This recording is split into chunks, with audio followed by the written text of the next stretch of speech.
Attorney General, during the department's criminal investigation of Hunter Biden, investigators gave Hunter's counsel a heads up regarding their future investigative actions, specifically a pending search warrant. Does the Department of Justice usually tip off the defense counsel ahead of time to warn them that they'll be executing a search warrant? You're asking me about a case that's in trial as we speak, and I'm just not going to comment on it. I think that's highly inappropriate for me to do. Oh, this would not be inappropriate at all. Do you warn defense counsel ahead of time? Is this a standard operating procedure for the Department of Justice to notify that you're going to execute a search warrant? I think I've answered this question before. It depends on the situation. In some circumstances, yes. In some circumstances, no. Generally not, but so shortly after, always. If I may interrupt, shortly after the FBI raid on Mar-a-Lago, you said upholding the rule of law means applying the law evenly without fear or favor.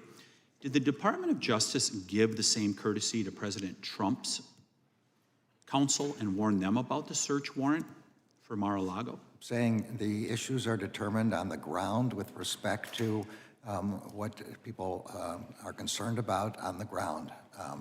That issue about Mar-a-Lago is also the subject of a challenge in court, and I'm not going to comment about that either. So one, you notified defense counsel, the other one you didn't.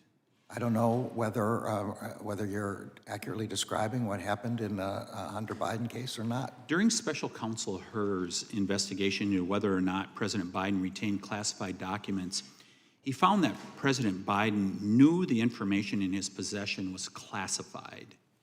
Isn't that correct? I don't recall the exact words of Mr. Herr, but they are what they are. Yeah, I mean, he knew the information. Joe Biden knew the information that he had in his possession was classified. I think that's widely known. Again, Mr. Herr testified for 5 hours in front of you, and all these questions could be asked of him. And a long report that's on the public record on this question. I'm just not going to comment, just like I didn't comment on Mr. Durham's report when people asked me to do that. Did then Vice President Biden have the authority to declassify the classified documents he illegally retained? Mr. Herr addressed any questions like that in his report. I know what you're really asking me about is the case in Florida, and I'm just not going to comment on matters that are being litigated in court. It's highly inappropriate for me to do that. So you can't comment on something that's already out there publicly by Mr. Herr. Simply, did Vice President Biden, then Vice President, did he have the ability to declassify classified documents? Mr. Herr, does any Vice President have the ability to declassify classified documents? It depends on who the original, I mean, the ultimate theory goes back to an executive order that depends on the originator of the classification. Have any This other, is a very long discussion about classification. Have any other former presidents, vice presidents, or cabinet secretaries retained classified information after they left office? Have others done this? I don't know. Mr. Herr... Did Vice President Pence have classified documents? Mr. Herr recounted the information that he had about past Did former Secretary of State Hillary Clinton, did she have classified documents? Know anything more than Mr. Herr reported in his report on these matters. How many of those that have had classified documents, either a former Vice President like Pence or Secretary of State like Hillary Clinton, how many of them were charged with retaining classified information? Mr. Herr explained why he chose not to recommend a charge. The answer is none of them were charged. And how many of them, none of them were charged other than President Trump. How many of them are currently running for president against President Biden? Mr. Herr explained in detail the reasons that distinguished former president's case from the current president. Was there opposition in the Washington field office seeking a search warrant of Mar-a-Lago? I'm hoping that there's always discussion in field offices about the appropriate approach. Who gave the go-ahead to do the search? I know that the reference to the special agent that was made earlier left out the conclusion of his transcript, which is he thought it was lawful. Who gave the go-ahead to do the search warrant, to execute the search warrant on Mar-a-Lago? Magistrate judge in the Department district. of Justice retaliating against whistleblowers? No, that would be a violation of statute and a violation of The our... Inspector General seems to think you are. I got this Management Advisory Memorandum dated May 2024, notification of concerns regarding the Department of Justice compliance with whistleblower protections for employees with a security clearance. I've read the management memo. I think it's a good memo. It doesn't say we've been retaliated against anybody.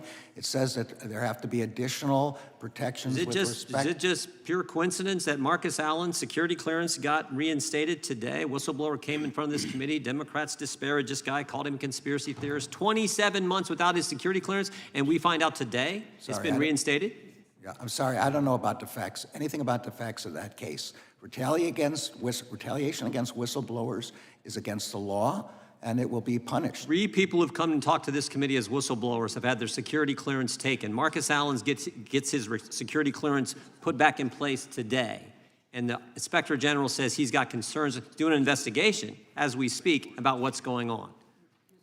I'm sorry, the management memo that you're talking about does not conclude there was any retaliation against No, anybody. he's putting you on notice that he's investigating. It doesn't say Mr. Chairman, regular order. The gentleman from Thank you, California. Mr. Chairman, and Mr. Garland over here. For all, you use those words. Like cases treated alike, you use those words. All people are treated equal. Let's just look and review a few things. Let's look at the classified documents case. One individual is Vice President of the United States, removes documents which he has no right to do, Joe Biden. He then removes documents also before he was Vice President as a U.S. Senator, no right to do that, doesn't have the right to declassify. Yet a special counsel is appointed, and the result of that is that, well, there's nothing we're going to do because he's a kindly older gentleman that has a bad memory and it wouldn't be a good case. And yet at the same time, a president of the United States who does have a right to declassify documents, removes them, keeps them in a secure place, has the right to do it because he was a president and he's indicted.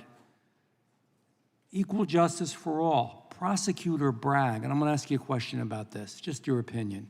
He ran for office saying he was going to put Donald Trump in jail before he saw all the evidence, before he knew everything about the case, before he knew anything. He ran for office saying he was going to put another human being in jail and ran on that as his platform.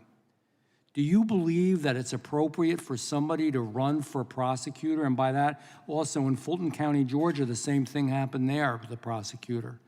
Do you think it's appropriate? Do you think someone who's being interviewed for a position when they're going to be appointed, or somebody who is running for office and is going to be elected at this level of government in the judiciary should say what they want to do as far as putting somebody in jail before they've even seen the case? Is that appropriate, yes or no?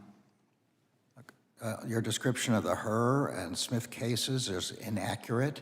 I don't know whether your description of what the 2 district attorneys said. Well, then you don't look at the news. Excuse me, Attorney General, because I only have a limited amount of time. Everywhere it was reported. It was, if you knew anything, you knew that Alvin Bragg and also, again, the prosecutor in Fulton County, Georgia, they ran on that.